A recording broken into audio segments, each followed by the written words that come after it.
Are you looking for a used bike? Are you kind of scared of what's out there, what you're looking at, what you're trying to figure out, what kind of riding, or is that the right bike for you? Well, here's the top 5 things to look for when you're looking for a used bike. Right after this. Welcome to I Know a Guy Bicycles. Welcome to I Know a Guy Bicycles, hanging out with the guy. Hi, I'm Justin, the guy. Obviously, I have a garage shop. Taking scary out of used bikes one bike at a time. If you like these videos, please like and subscribe. Welcome to I Know a Guy Bicycles, hanging out with the guy. Hi, I'm Justin, the guy. We're going to go over the top 5 things to look for when you're looking for a used bike. This could be a road bike, mountain bike, any kind of bike you're looking at. First, you got to determine essentially what kind of riding you want to be doing. Like, you want to be on the bike paths, you want to be out there doing mountain bike trails. Cycling World has all these different types of cycling groups, shops, you name it. It's a whole culture. It's awesome. So welcome, and let's take a little scary out of used for you. So the first thing you want to look for is size. Well, what size do you take? Well, a lot of manufacturers go by height chart, basically how tall you are, right?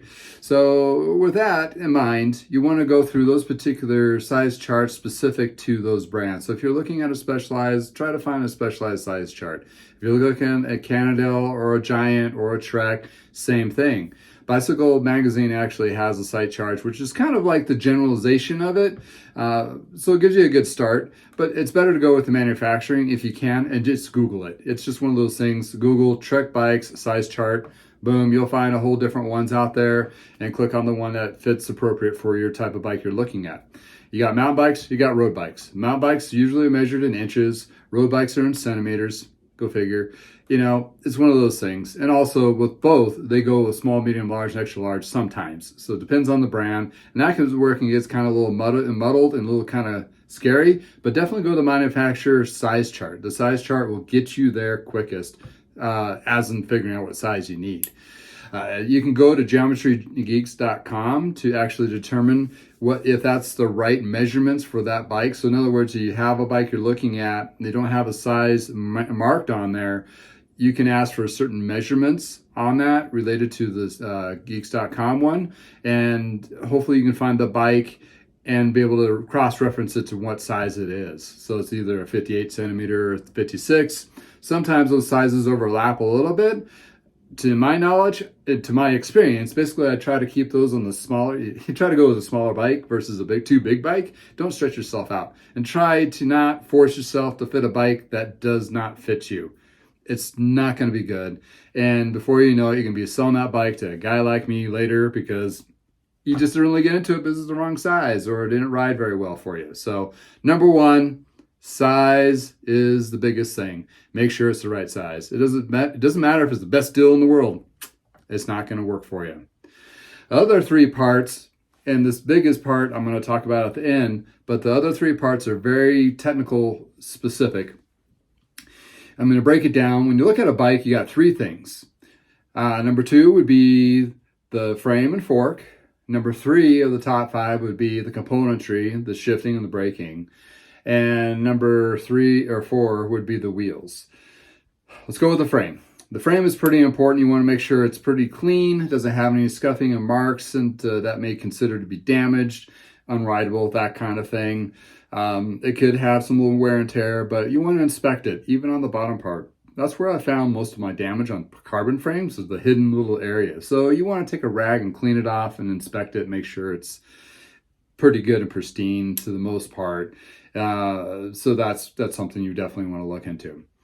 The number 3 part is componentry. The shifting. Does it shift? Does it break? Is there scarring on it where it looks like it's fallen down? Does it look like it's functional? Is the drivetrain clean? The brake pads have material still on them. Do they break, and do they actually hit the rim equally? That kind of thing. Just kind of a good quick glance and kind of run through. Does the shifting hit all the gears up and down? Those are the things you're looking for. Also, mainly also the outside of it. Make sure it's not scuffed up or scarred and that kind of thing. Those are the things. Bent. Some of the obvious things. And the wheels. The wheels, definitely you want to have them spin smoothly, the rim not wobbling back and forth, especially if it's using it as a braking surface. If it has disc brakes, you want to make sure the rotors are pretty smooth. That goes through the actual calipers as well. When you're spinning the wheels, you want to check the frames if there's any kind of vibration. Hopefully the vibration will determine if it doesn't have a lot of vibration, that means the hubs are smooth, those kinds of things. So all those things have a weighted cost to them. If the frame and the fork is damaged, number two, you only have a bag of parts. It's no bueno. If you see a crack or question, walk away. If the shifting is the shifting and braking is a lower cost lift if it needs to be fixed, but obviously you don't want to be, dive into those expenses. Cables and housing is pretty inexpensive to replace, as in the parts, but the labor, it's a little labor intensive for a shop, so there's going to be a cost there. And the other big part expense is the wheels. If those are damaged, don't just think, oh, let's get a new front wheel. Those can cost you over $100 just for one wheel on up. So keep that in mind. The smaller parts, obviously less cost, but the wheels and then the frame and fork are the biggest cost. So you want to make sure all three of those things are pretty good and went out of the gate. And the last thing, you want to be able to test ride it. Test riding is huge. If you walk up and the tires are flat, it's all dusty and cobwebby, if you're not just buying it for parts, walk away. It's one of those things that you want to be able to get on that bike, take it for a spin around the block, make sure it shifts all the gears, fits you pretty good, comfortable. You can imagine yourself on the bike path or the trails or whatever while you're riding. You want to have that experience. If you're not riding back without a smile on your face, maybe not the bike's for you. Find something. There's a lot of bikes out there. Go find something that's going to fit you a little bit better or fit your experience or what have you. So I do have a top 20 list, which is a video on each top 20. Kind of lengthy, but you'll find it in the link below.